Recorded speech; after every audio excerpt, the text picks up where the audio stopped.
In this video, we're going to take a look at some of the problems that companies face in the consumer packaged goods space, and how data analytics with Sparkflows can help.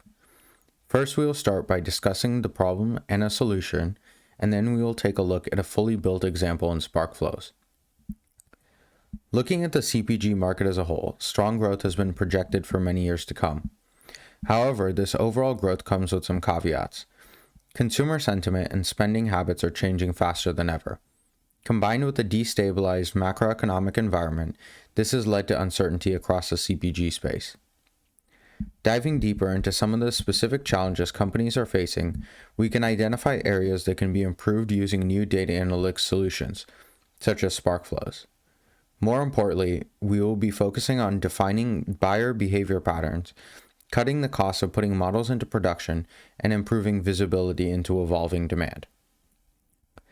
Now that we have identified the issues we want to solve using data analytics, we need tools and a platform to build and execute.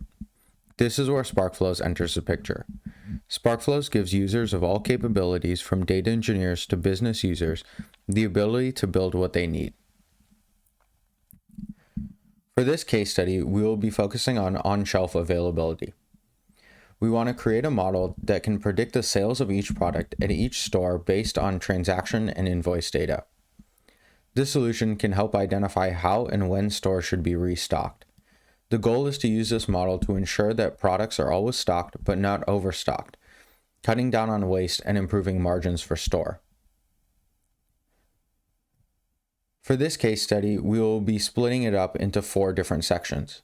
The first will be exploratory data analysis, where we want to understand our data better and determine what steps are necessary going forward. Next, we will do data preparation and enrichment.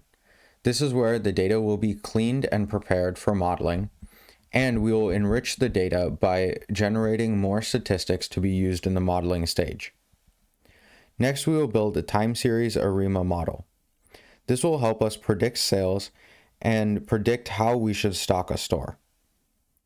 Finally, we will move on to reporting and visualizations. This is where we will pull together all of the visualizations that we create in the other 3 steps and build a report so that it can be exported and shared with other users. Thank you for listening.